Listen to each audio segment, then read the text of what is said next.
संतान दिन्य हो राम सभा में राम राम सा राम राम सा राम राम राम राम राम। शरणों सतगुरु दयाल को मुखे हृदय हरि नाम।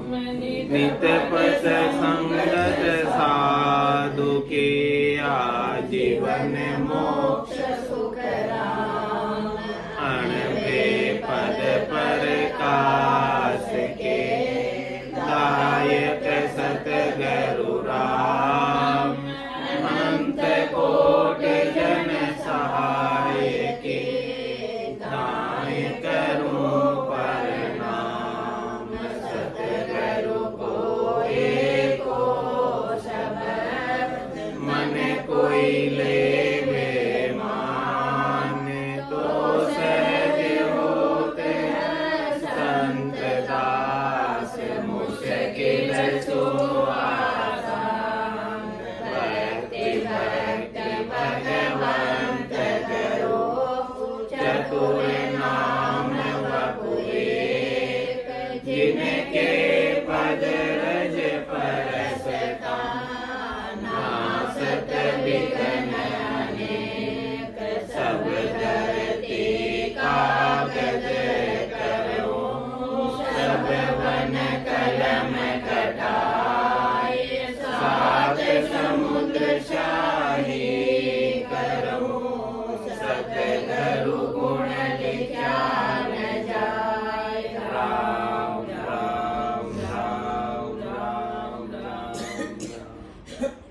आप सभी के अंदर विराजमान परमात्मा के पावन चरणों में प्रणाम। राम राम राम राम सा राम राम सा। आनंद श्री सतगुरु सुखराम जी महाराज की अनबे वाणी। तांतिया का संवाद चल रहा है महाराज के साथ। सत्संग चर्चा ज्ञान चर्चा परम पद में मिलने का उपाय सतगुरु बता रहे हैं। महाराज एक समय की बात बता रहे हैं जिस समय दशरथ नंदन भगवान श्री राम को मन में ऐसी इच्छा उत्पन्न हुई कि मुझे भी पार ब्रह्म में जाना है, पर ब्रह्म परमात्मा में मिलना है, आनंद के पद में मिलना है। तो वो अपने गुरु वशिष्ठ मुनि के पास ऐसे तत्व के ज्ञान को, ब्रह्म के ज्ञान को प्राप्त करने के लिए गए। तो देखो अवतार होकर भी ज्ञान प्राप्ति के लिए सद्गुरु के पास। तो ज्ञान जो है वो सद्गुरु के पास,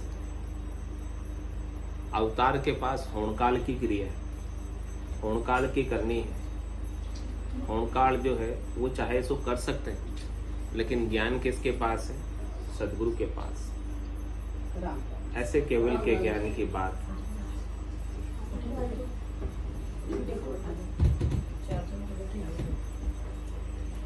सद्गुरु बता रहे हैं एक समय सुने राम के आबरती तन माय।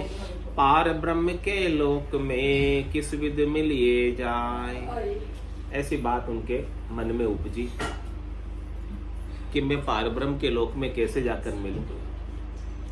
उनकी आत्मा को ऐसी तलब लगी, ऐसी इच्छा हुई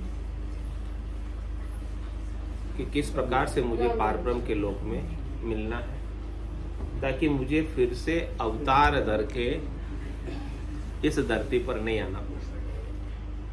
यानी अवतार धर के आना भी एक तरह से करनी और क्रिया में प्रवृत्त होना, लगना है। तो उसके अंदर भी कर्मों का बंध होता है। तो वो सद्गुरु के पास ज्ञान प्राप्त करने गए कि किस प्रकार से हम करनी और क्रिया के बंध से मुक्त हो, ताकि हमें ऐसा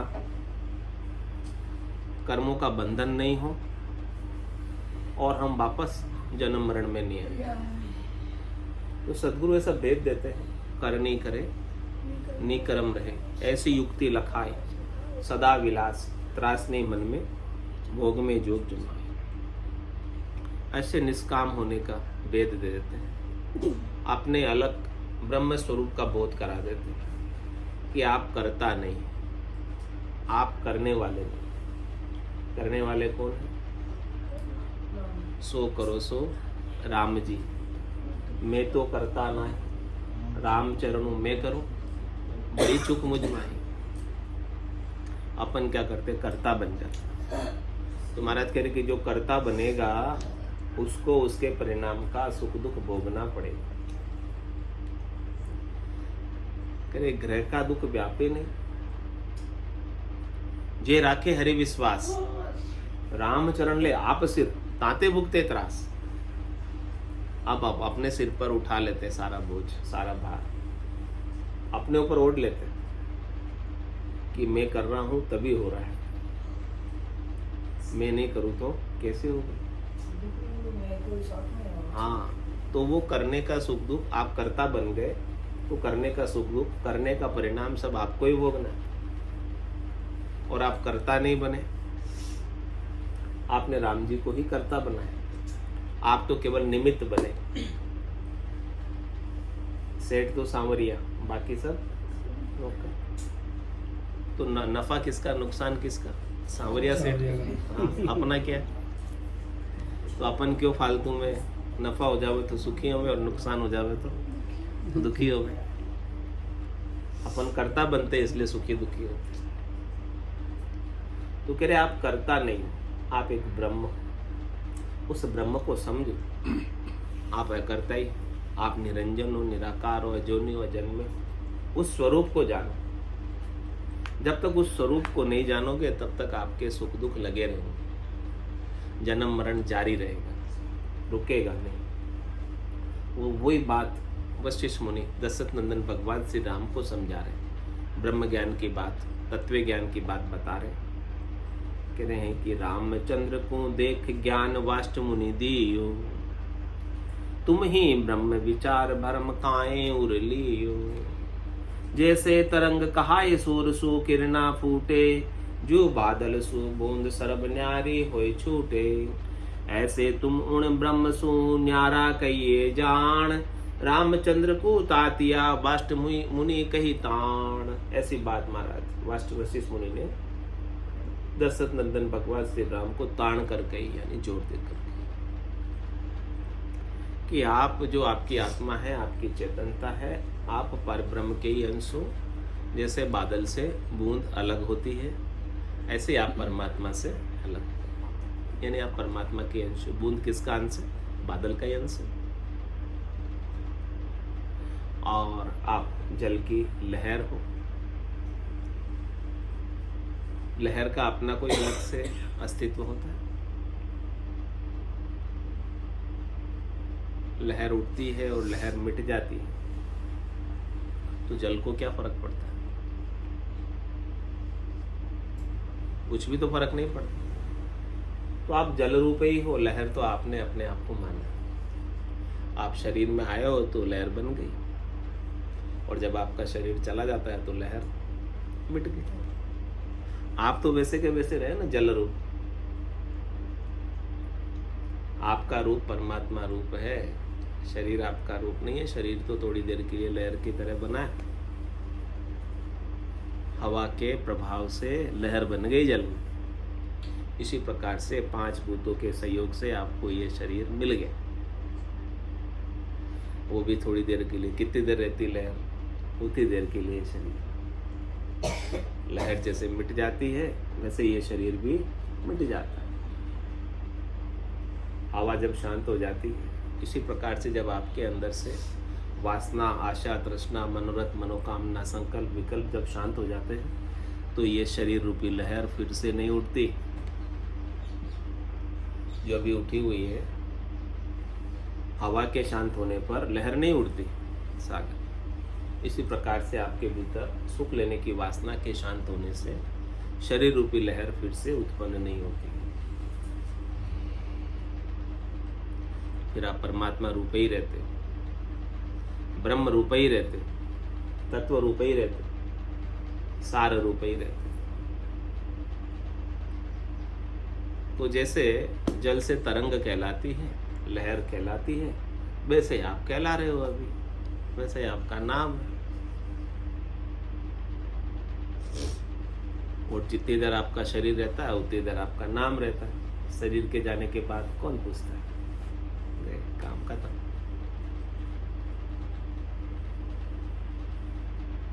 यूं सूर्य सु किरणा फूटे, जिस प्रकार से सूर्य के बिना किरणें नहीं हो सकती है, वैसे ही परमात्मा के बिना आप नहीं हो सकते। उसी से निकसे हुए, यानी उसी का अंश। किरणों का अपना कोई अलग से वजूद नहीं है, अस्तित्व नहीं है। सूर्य है तो किरण है, ऐसे ही परमात्मा है तो आप है। आपका अलग से कोई अस्तित्व नहीं है, लेकिन आपने शरीर धर के अपना अलग से अस्तित्व बना लिया कि मैं भी कोई चीज हूं, मैं भी कोई तोप हूं, मुझसे क्यों नहीं पूछा, अलग बना लिया, अपना गर्व कर लिया, गुमान कर लिया, अभिमान कर लिया। जब तक वो अस्तित्व नहीं मिटेगा अपना जो बना लिया, तब तक आप वापस परमात्मा रूप नहीं हो सकते। जो भी बना है वो सब मिटाना है, तो जो लास्ट में रहेगा वो आप है।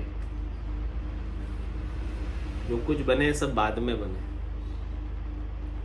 पहले आप परमात्मा रूप थे और फिर बाद में बनते बनते सब जीव हो गए। अब जीव से वापस शिव होना। आपने खत्म हो जाता तो कहता है बॉडी लिया हो, मरते ही राम खत्म हो जाता। तेरे राम निकल गया, बाकी तो मिट्टी रह गई है। वही कहते हैं राम निकल गया। तो कह रहे तुम ही ब्रह्म विचार, ब्रह्म काहे उरली, तुमने अपने अंदर क्यों भ्रम पाला, शरीर का, संसार का, इंद्रियों का, वस्तुओं का, व्यक्तियों का, माया का। आप एक शुद्ध चेतन ब्रह्म हो, उस बात का आप बोध करो, उस स्वरूप को आप जानो, पाओ, और सब दृष्टांतों के द्वारा पुष्ट करना, ताकि समझ में आ जाए। ऐसे तुम उन ब्रह्म सो न्यारा कही, इस प्रकार से आप उस ब्रह्म से अलग कहला रहे हो। कैसे अलग कहला रहे हो? जैसे जल से तरंग लहर अलग कहलाती है, जैसे सोने से आभूषण अलग कहलाता है, जैसे मिट्टी से सकोरा, घड़ा, ईटा, मकान अलग कहलाता है।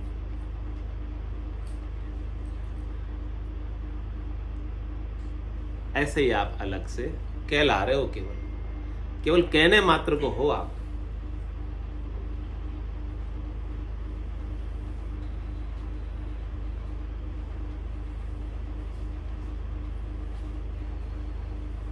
बाकी वास्तव में तो एक ही हो, आपकी आत्मा में और परमात्मा में कोई अंतर नहीं। ईश्वर अंश, जीव अविनाशी, चेतन अमल, सहज सुखरास। ये बात समझा रहे वशिष्ठ मुनि, दशरथ नंदन भगवान श्री राम, लेकिन ये बात समझ में आती कहाँ है? उनको ही नहीं आई तो अपने को कहाँ आएगी? अपन तो अपने आप को जीव ही मानते हैं, शरीर ही मानते हैं, अपने हम में, अपने गर्व में, अपने गुमान में, अपने अभिमान में ही रहते हैं, अपने कर्तापने में ही रहते हैं।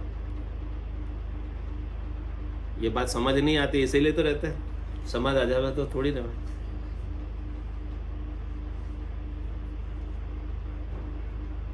तो इस विद को ज्ञान भव विद दियो आए,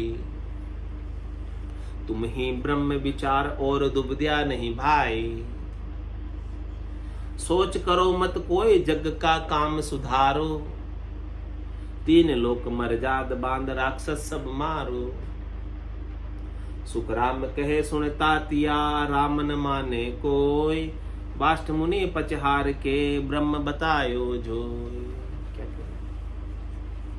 इस विधि से बहुत प्रकार से ब्रह्म को समझाने की कोशिश की, ब्रह्म को बताने की कोशिश की कि आप स्वयं ब्रह्म का विचार है, आप स्वयं ही ब्रह्म है। आप अपने मन में द्वैत क्यों पाले? आप अपने भीतर में दुविधा क्यों पाले? आप अपने आप को ब्रह्म क्यों नहीं समझते? आप अपने आप को परमात्मा क्यों नहीं समझते हो? जो आप हो वो क्यों नहीं समझते हो? जो बाद में बने हो वो अपने आप को क्यों मानते हो? जो बाद में बने हैं अपन उसी को मानते हैं कि वही मैं हूं। लेकिन ये तो सब चीजें बाद में बनी, पहले क्या थे वो देखो। मूल में क्या थे उस पर जाओ, मूल पर जाओ।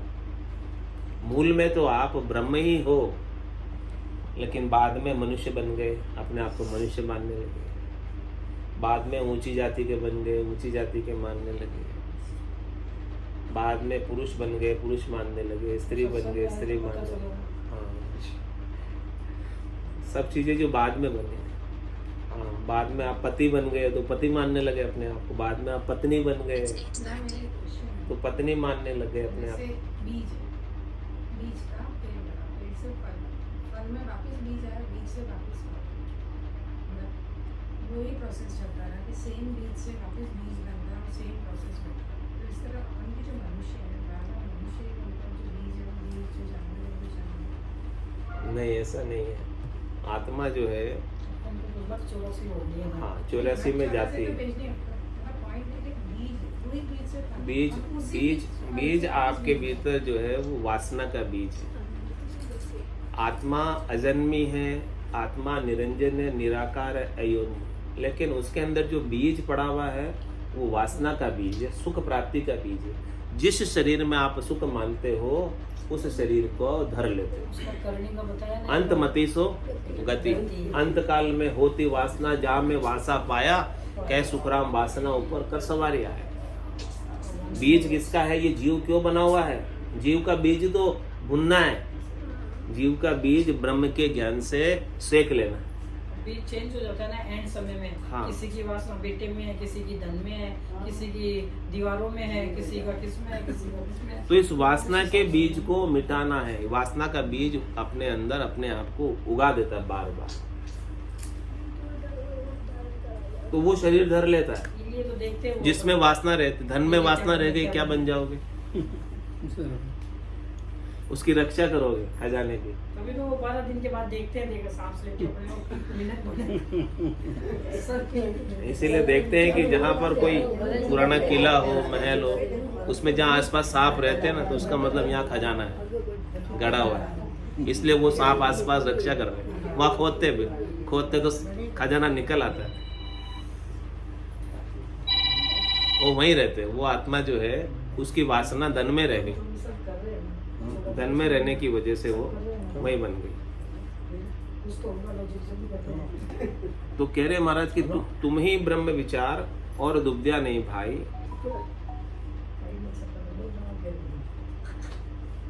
सोच करो मत कोई जग का काम से। अभी तुम क्या वशिष्ठ मुनि क्या कह रहे हैं? आप कोई चिंता मत करो, आप तो जिस उद्देश्य से शरीर धर के आए हो उस उद्देश्य की पूर्ति करो। आप निमित्त अवतार, आप कोई निमित्त लेकर आए, आप कुछ काम लेकर आए, उस काम को आप पूरा करो। आप धर्म की स्थापना के लिए आए, यहाँ पर राक्षसों को मारने के लिए आए, भक्तों की रक्षा करने के लिए आए, वो काम आप करो। आपका कर्तव्य है वो करो। बाकी आप ब्रह्म हो, उसमें कोई दोहराई वाली बात नहीं। यानी सबको अपना अपना काम करना है, काम करने की किसी को कोई मना ही नहीं। कह सुखराम देई के ताई, करो सकल विद कारण नाई। मोक्ष काज विद एक नहीं चाहिए, सदगुरु शरण प्रीति। मोक्ष प्राप्ति के लिए कुछ नहीं चाहिए, सदगुरु का ये ब्रह्म का तत्व का ज्ञान चाहिए कि आप ब्रह्म स्वरूप हो, सत्य स्वरूप हो, आनंद स्वरूप हो, यथार्थ स्वरूप हो, वास्तविक स्वरूप हो। उस स्वरूप को आप पा जाओ, बस इतनी ही बात चाहिए। तत्वमसि, अहम ब्रह्म अस्मि, अहम ब्रह्म, ये महावाक्य, इस पर विचार करो। वही बात वशिष्ठ मुनि दशरथ नंदन भगवान श्री राम को बता।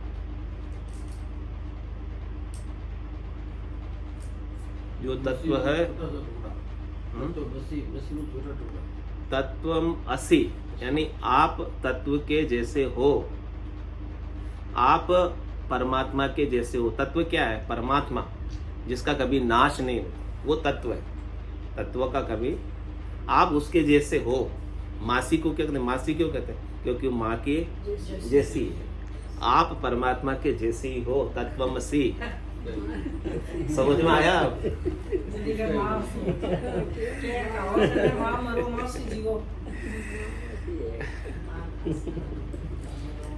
माँ के जैसी को मासी कहते हैं, इसलिए आप तत्व के जैसे हो, तत्वमसि।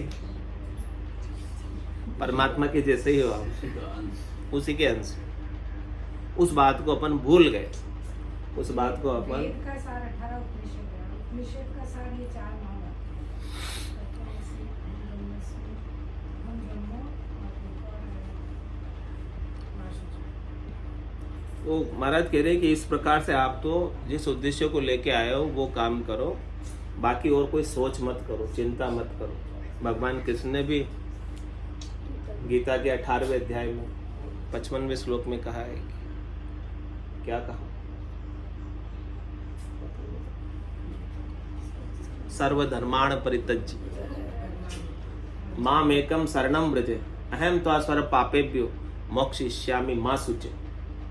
आप सोच मत करो, चिंता मत करो,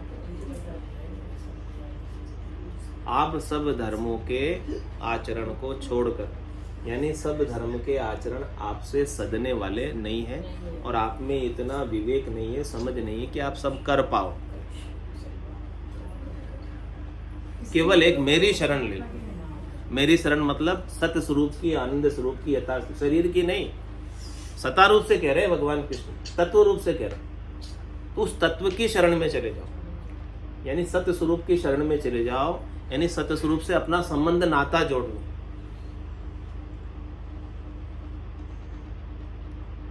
बाकी हद के व्यवहार से कोई आप लेना देना मत रखो। जितने भी धर्म बनाए हैं वो सब हद के व्यवहार है। संसार में 3 लोक में सुख पूर्वक रहने के लिए बनाए, आचार संहिता है सब एक तरह से। उसका परमात्मा की प्राप्ति से कोई लेना देना नहीं।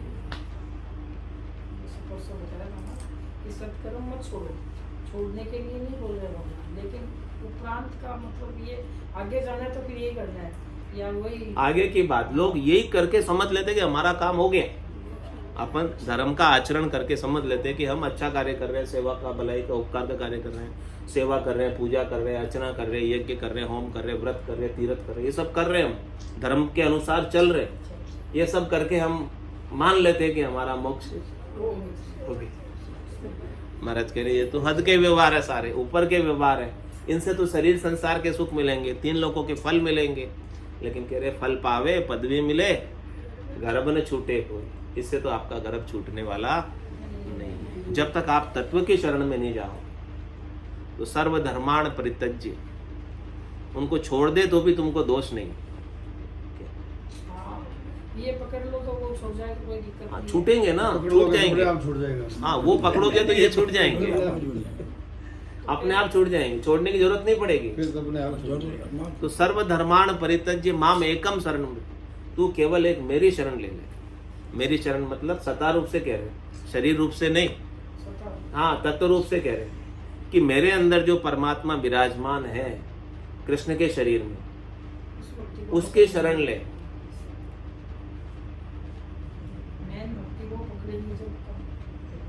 कह रहे अहम त्वा स्वर पापेभ्यो मोक्षयिष्यामि मा शुचि, मैं तुझे सब प्रकार के पापों से, सब प्रकार के कर्मों से मुक्त कर दूंगा। तू सोच मत कर, चिंता मत कर। यही बात वशिष्ठ मुनि दशरथ नंदन भगवान श्री राम को कहते हैं, सोच करो मत कोई, तुम चिंता मत करो कुछ, जग का काम सुधारो। आपको जो कर्तव्य कर्म आप लेकर आए हो, उन सब कर्तव्य कर्मों को आप करते रहो, लेकिन कर्तव्य कर्म को करते हुए अपने स्वरूप के बोध में रहो। कर्ता बनकर मत करो, निमित्त बनकर करो, कुछ भी काम करो कि मुझे ऐसी आज्ञा हुई है परमात्मा से, मैं तो उनकी आज्ञा से कर रहा हूं। सैनिक युद्ध के मैदान में कितने की हत्या करता है, उसको पाप लगता होगा नहीं? कितना कितने लोगों को मार देता है सैनिक एक युद्ध में लड़ने जाता है, कितना पाप लगता होगा? कोई बात नहीं। नहीं लगता पक्का। रोज फांसी देते जल्लाद रोज फांसी देता है, कितना पाप लगता होगा उसको? नहीं लगता। उसको भगवान ने ये कर्म काम है कैसे सब। करता है? कर्म करना है। अपन एक अच्छे भी करेंगे वो अपने कर्तव्य का पालन कर रहा है। अर्जुन को मोह हो गया था कि मैं मेरे सगे संबंधियों को कैसे मारूंगा, तो देख के पीछे हट गया था। बोले तू तेरा कर्तव्य का पालन कर, तू ऐसा, तेरे को पाप नहीं लगेगा इनको मारने से। तुम भी करें सैनिक को पाप नहीं लगता मारने से। हाँ आप मार दो तो पाप लगेगा, लेकिन सैनिक मारेगा तो पाप नहीं लगेगा। उसको पुण्य मिलेगा बेटा। उसको हाँ देश उसको के लिए, राष्ट्र के लिए तुमने किया है। हाँ परमवीर चक्र मिलेगा हाँ। उसको, और सम्मान मिलता है। तू इतने को हरा के आया, इतने को मार के आया, एक के बदले 4 के बदले 400 मार के आया। मार के भी जीतता हूँ, हाँ। मार बैठाएगा तो उसको। हाँ यहाँ भी बनाते हैं संसार में भी, वहाँ भी भगवान भी उसको अपने तो ऐसे ही दशरथ भगवान से राम को कह रहे कि तुम तो राक्षसों को मारो जाओ। कौन कह रहे? वशिष्ठ मुनि। तुमको पाप नहीं लगेगा मारने का, क्योंकि तुम धर्म की स्थापना के लिए आए हो, अपना कर्तव्य कर्म ड्यूटी निभा रहे हो। आप अपने स्वार्थ के लिए नहीं मार रहे हो। हाँ आप अपने स्वार्थ के लिए मारते हैं ना, फिर कीड़ा मकोड़ा तो पाप लगता है। चराए वो मार दे तो अपने स्वार्थ के लिए मार रहे, अपने को काट रहा है इसलिए पाप लगता है उसका। मारना नहीं चाहिए। जैन मुनि बोले ये बेचारा सफाई करे। पाप तो लगेगा ही। वो आपको काट रहा है फिर आप मार रहे हो तो आप अपने वो ऐसे छोड़ रहा है। तो सुखराम कहे सुन तातिया राम न माने कोई। ये बात जब कही वशिष्ठ मुनि ने दशरथ नंदनी भगवान श्री राम को, तो राम को ऐसी बात स्वीकार नहीं हुई।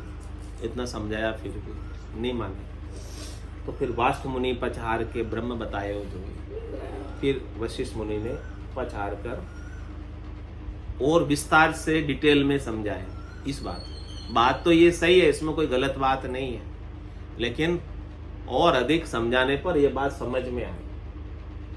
कैसे समझाया?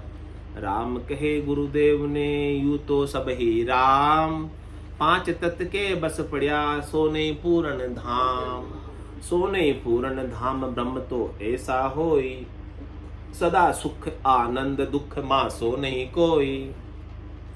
मोह में तो सब बसी रया, सुख दुख माया काम। राम कहे गुरुदेव ने यूं तो सब ही राम। तो ये बात जब ब्रह्म की सुनी कि भाई आप ब्रह्म ही हो, तो राम जी बोले हाँ ऐसे तो आप कह रहे हो, बात तो सही है, सारे ब्रह्म ही है ऐसे तो। लेकिन जब तक आप 5 तत्वों के शरीर के बस में पड़े हो, जब तक आप अपने शरीर के अंदर ही सीमित हो, जब आप अपने को सीमित मानते हो कि शरीर में हूँ, शरीर से संबद्ध संसार मेरा है और मुझे इनसे सुख लेना है, इसी स्वार्थ पूर्ति में लगे हो, तो आप शरीर के बस में हो, संसार के बस में हो, इंद्रियों के बस में हो, व्यक्तियों के बस में हो, वस्तुओं के बस में हो, सुख देने वाले के बस में हो, आप उनसे मोहित हो, आप उनसे माया में फंसे, बंधन में। तो कह रहे हैं कि जब तक आप ऐसे बंधन में रहोगे, 5 तत्व के बस पड़िया, इस चित जल पावक गगन समीरा, पंच रचित ये अधम शरीर, ये 5 तत्वों का रचा हुआ शरीर, इससे सुख लेने में ही अपना पूरा आयु अवधि समय बीत जाता है, गम जाता है। तब तक तो वो पूर्ण धाम, परम आनंद, परम विश्राम प्राप्त नहीं कर सकते। सो नहीं पूर्ण धाम, ब्रह्म तो ऐसा हो। ब्रह्म कैसा है? जिसने पूर्ण पद को पाया है, परम पद को पाया है, आनंद पद को पाया है, वो तो सदा सुख है, आनंद दुख मासो नहीं कोई। वो तो हमेशा आनंद में ही रहता है, उसके तो दुख का लेश मात्र भी कारण नहीं होता। लेकिन क्या कह रहे हैं, मुझे तो सुख दुख सब भास रहा है, मुझे तो भला बुरा सब लग रहा है अभी तक। दर्शन नंदन भगवान श्री राम कह रहे हैं अच्छा वशिष्ठ मुनि को कि मुझे तो अभी तक सब लग रहा है, तो बताओ मैं कैसे मान लूं कि मैं ब्रह्म हूं। मैं यदि ब्रह्म हो जाता तो मुझे ये भासने नहीं चाहिए ना, लगने नहीं चाहिए ना, मैं दुखी नहीं होना चाहिए ना, मैं सुखी नहीं होना चाहिए ना, लाभ होने पर सुखी नहीं होना चाहिए, नुकसान होने पर दुखी नहीं होना चाहिए मुझे अंदर में। भी कोई बात होती जाओ उनको ये सुनना पड़ता है। आप तो सत्संग जाते हो, आपको क्या हो रहा है? ये आपको तो होना ही नहीं तो सही तो कह रहे हैं, आपको सही तो कह रहे हैं। सत्संग में जाने का फल ही है कि आप दुखी सुखी नहीं हो, लाभ ही यही है सत्संग में आने का, लाभ ही यही है। वो बात सही कह रहे हैं आपको। भाई सत्संग का ज्ञान आपके अंदर कितना उतरा है, आप बोल जो दिया, रोज छोड़ अपन के सुन आना रहे तो- हैं, जो रोज अपन सीख रहे हैं, रोज अपन समझ रहे हैं, वो ज्ञान अपने अंदर कितना उतरा है, उसी बात की परीक्षा है। मुझे तो ऐसे तकलीफ होती है, आप सत्संग का नाम क्यों लेते हो? नहीं, वो सही व्यवहार कह में रहे तो हैं। व्यवहार के हिसाब से चलेगा ना काम। वो सही कह रहे हैं ना। नहीं, व्यवहार में भी परिलक्षित होता है व्यवहार ना। छोड़ दो ना। अपने सत्संग का ज्ञान पकड़ के रखो व्यवहार, निभाने वाले निभाएंगे। आप क्यों पकड़ के रखो? पकड़ के रखो, इससे तकलीफ वो आपको आपका आईना दिखा रहे हैं। अपने आप को ज्यादा होशियार मत समझो, छोड़ दो। छोड़ दो, तेरे भावे सो करो भलो पूरो संसार। नारायण तू बैठकर अपने भवन हुआ, तू अपने आनंद में रहो। वो तकलीफ इसलिए मुझे होती तो ऐसे है। होते हैं, सत्संग के नाम क्यों आता है? नहीं, अच्छा नहीं है। है। नहीं आएगा ही तो नाम तो। आपके ऊपर चोट कर रहे हैं पर तो सुनो ताकि राम आप का। ज्ञान के अंदर रहो। अपने अंदर भी तो मैं बोलो राम सदगुरु देव जी महाराज ने धन्य हो परम दयाल सदगुरु सुखराम जी महाराज ने धन्य हो अनंत श्री सदगुरु सुखराम जी महाराज के ज्ञान सत्सरो भगवान ने धन्य हो केवली भगवंता ने धन्य हो जीवा तारण जहाज मोक्ष के मालिका ने धन्य हो अनंत कोटि संतान राम सभा में राम राम सा राम राम सा राम राम राम राम सा